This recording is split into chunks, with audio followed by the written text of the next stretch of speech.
Salam sehat untuk kita semua.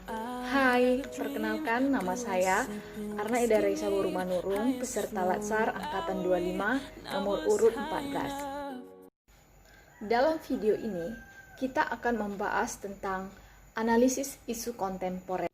Pertama kali, kita akan membahas apa itu isu dan kontemporer. Menurut KBBI, isu adalah masalah yang dikedepankan untuk ditanggapi dan sebagainya.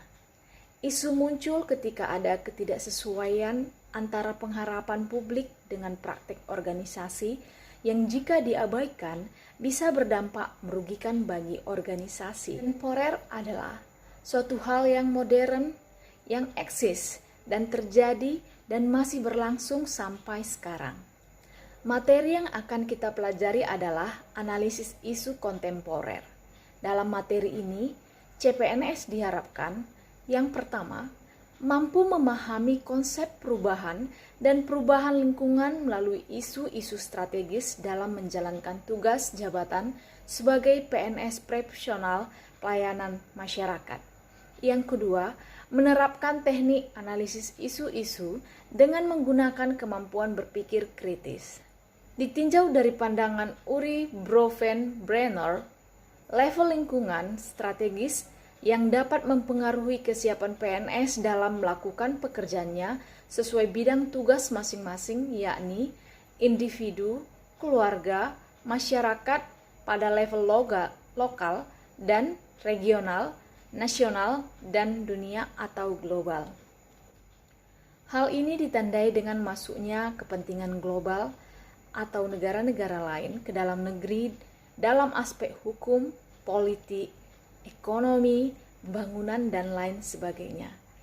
Perubahan cara pandang individu tentang tatanan berbangsa dan bernegara telah mempengaruhi cara pandang masyarakat dalam memahami pola kehidupan, budaya yang selama ini dipertahankan atau diwariskan secara turun-menurun. Perubahan lingkungan masyarakat juga mampu mempengaruhi cara pandang keluarga sebagai miniatur dari kehidupan sosial.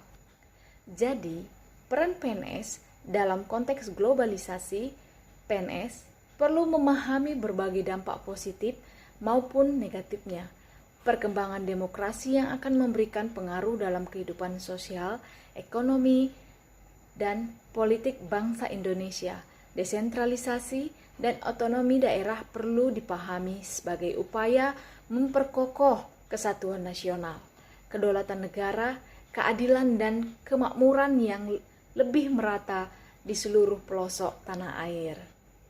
PNS dihadapkan pada pengaruh yang datang dari eksternal dan juga internal yang kian lama kian mengerus kehidupan berbangsa dan bernegara, seperti Pancasila, Undang-Undang Dasar tahun 1945, NKRI, dan Bhinneka Tunggal Ika sebagai konsensus dasar bangsa dan bernegara. Fenomena-fenomena tersebut menjadikan penting setiap PNS mengenal dan memahami secara kritis terkait dengan isu-isu kritikal yang terjadi saat ini, seperti korupsi, narkoba, paham radikalisme atau terorisme, money laundering, proxy war, kejahatan komunikasi atau cybercrime, hate speech, dan hoax. Kita akan membahas beberapa di antaranya, yaitu korupsi,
Hari-hariku tak seindah pelangi. Aku merasa badai serotonin yang kurasakan menenangkan, membuatku lupa sejenak beban-beban di kelas akhir sekolah menengah atas. Aku ingin bisa memahami matematika dengan mudah. Sayangnya, otakku tak mampu bekerja sejenius itu. Aku mengenal penyebab serotonin di otakku ini. Hingga aku sadar, ini teramat sangat menenangkan dan membuatku ketagihan.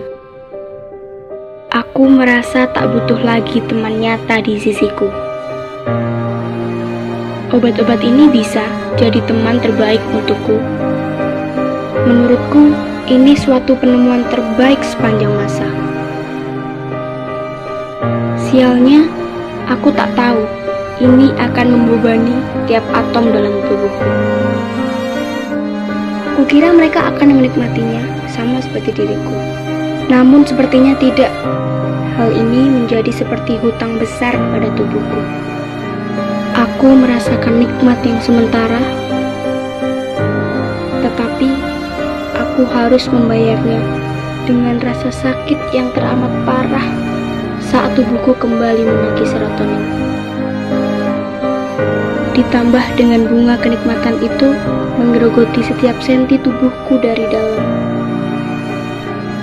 Jauhilah narkoba, rindukan tawa masa depan, dan tujulah baris kebahagiaan. Dan hoax. Indonesia adalah negara pengguna internet terbanyak ke-6 di dunia, dengan pengguna aktif internet sebanyak 88,1 juta pengguna internet. Selain itu, Indonesia juga pengguna Facebook terbanyak keempat di dunia setelah USA, India, dan Brazil.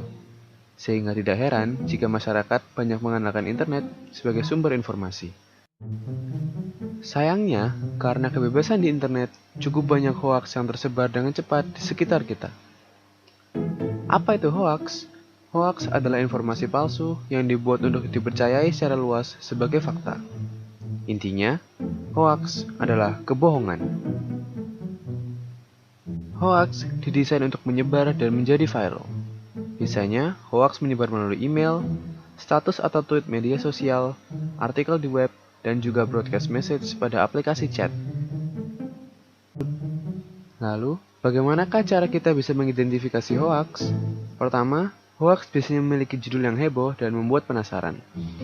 Hoaks juga paling sering ditemukan pada konten dengan muatan agama, politik, tokoh terkenal, dan juga peristiwa yang sedang hangat diperbincangkan.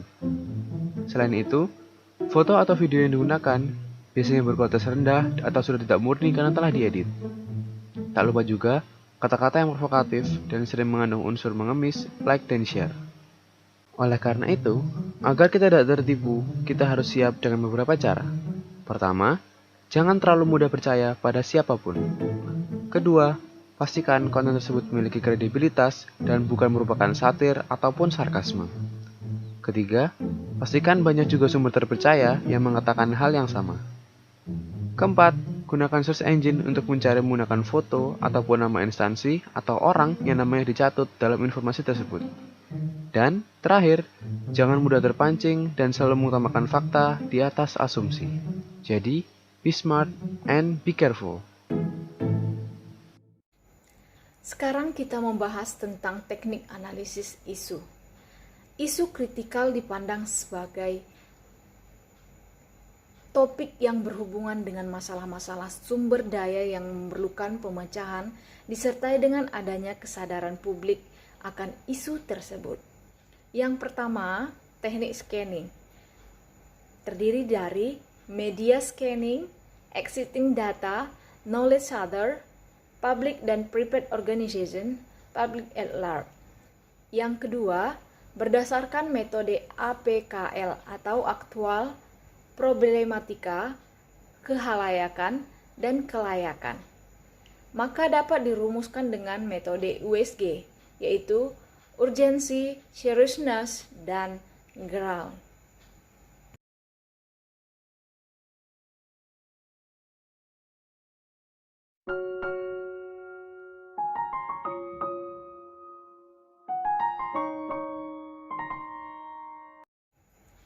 Semoga video ini dapat bermanfaat untuk kita semua. Sekian dan terima kasih.